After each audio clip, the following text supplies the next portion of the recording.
Israel বিরোধী বিক্ষোভে হাজারো মুসলমান রোমের রাজপথে। স্বাধীন ফিলিস্তিন রাষ্ট্র গঠনের দাবি এবং ইসরায়েলি নৃশংসতার তীব্র প্রতিবাদ জানিয়েছে বাংলাদেশি সহ বিভিন্ন দেশের মানুষ। ইতালি সরকারকে ইসরায়েলের সাথে কূটনৈতিক সম্পর্ক ছিন্ন করার আহ্বান জানানো হয় এই সমাবেশ থেকে। রাজপথে জুমার নামাজ আদায় করেছেন তারা। ইতালির শাহিন খলিল কাউসারের তথ্যচিত্রের ডেস্ক রিপোর্ট। বাংলাদেশ ও ফিলিস্তিনের পতাকা হাতে রাজধানী রোমে ইসরায়েল বিরোধী বিশাল বিক্ষোভ সমাবেশ হয়েছে শুক্রবার। বাংলাদেশি সহ বিভিন্ন দেশের মুসলিম নাগরিকরা অংশ নেয় এই বিক্ষোভ সমাবেশে। এখানে নারী ও শিশুরাও এসেছিলেন ইসরায়েলকে ধিক্কার জানাতে। স্বাধীন ফিলিস্তিন রাষ্ট্র ঘোষণার দাবিতে মুহুর্মুহু স্লোগান দেয় উপস্থিত বিক্ষোভকারীরা। সমাবেশে ফিলিস্তিনের শিশুসহ নানা ধরনের প্ল্যাকার্ডও দেখা যায়। এই সমাবেশে বিভিন্ন দেশের নাগরিকরা বক্তব্য রাখেন। তারা ইতালি সরকারকে ইসরায়েলের সাথে সমস্ত সম্পর্ক ছিন্ন করার আহ্বান জানান। নারী ও শিশু হত্যার প্রতিবাদ জানিয়ে ইতালি প্রবাসী বাংলাদেশিরা অবিলম্বে এই যুদ্ধমঞ্চের আহ্বান জানান। বিক্ষোভ সমাবেশ শুরুর আগে শুক্রবার খোলা মাঠে আজান দিয়ে জুমার নামাজ আদায় করা হয়। স্থানীয় বাংলাদেশি কমিউনিটির নেতারা এই বিক্ষোভ সমাবেশে ঐক্যবদ্ধভাবে ইসরায়েল বিরোধী আন্দোলন গড়ে তোলার আহ্বান জানিয়েছেন। মুফতি ওয়ালিউল্লাহর সভাপতিত্বে ও শাহাদাত হোসেন রনির পরিচালনায় কমিউনিটি নেতৃবৃন্দ বক্তব্য রাখেন। গণহত্যাগুলো, এই নৃশংস হত্যাগুলো বন্ধ হোক। আমরা সুন্দর একটা পৃথিবী দেখতে চাই, যে পৃথিবীতে বাচ্চারা সুন্দরভাবে তার পরিবারের সাথে হেসে খেলে বেড়ে উঠুক। আমরা এরকম একটা পৃথিবী দেখতে চাচ্ছি। আমরা আর কোনো হত্যা দেখতে চাচ্ছি না।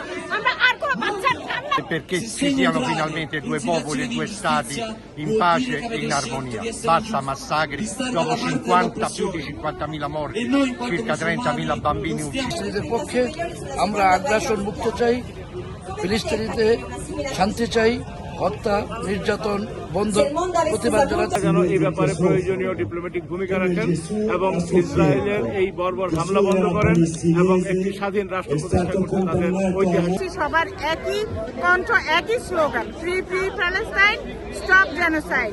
আমরা গাজাতে আর যুদ্ধ চাই না, আমরা শান্তি চাই। আমরা দেখতে চাই না কোনো বাচ্চা, কোনো গাজার মানুষ আর হত্যার শিকার হচ্ছে। প্যালেস্টাইন যে যুদ্ধ হচ্ছে, গণহত্যার বিরুদ্ধে আমরা প্রবাসী আন্দোলনে নেমেছি। আমরা চাই না একটা দেশ ধ্বংস হয়ে যাক এবং আমাদের প্রবাসী শিশু, বাচ্চা, আমরা মহিলা মুসলমানের পক্ষে আমি এখানে আসছি মুসলমানকে সহযোগিতা করার জন্য। মুসলমানের প্রতি একটাই আহ্বান, ফিলিস্তিনি তার কোনো বাচ্চা, কোনো বয়স্ক, কোনো লোকের আমরা লাশ দেখতে চাই না। আমরা চাই ফিলিস্তিনিকে ফ্রি চাই আমরা, এবং ফিলিস্তিনিবাসী বিশ্বের মধ্যে একটা মানচিত্র ফিরেভাবে থাকুন, আমরা সেটাই আশা করি। আমরা ইসরায়েল কর্তৃক ফিলিস্তিনের হামলার তীব্র নিন্দা জানাচ্ছি এবং ইসরায়েলের আগ্রাসনকে রুখে দেওয়ার জন্য সারা পৃথিবীর মুসলমানকে ঐক্যবদ্ধ হওয়ার আহ্বান জানাচ্ছি।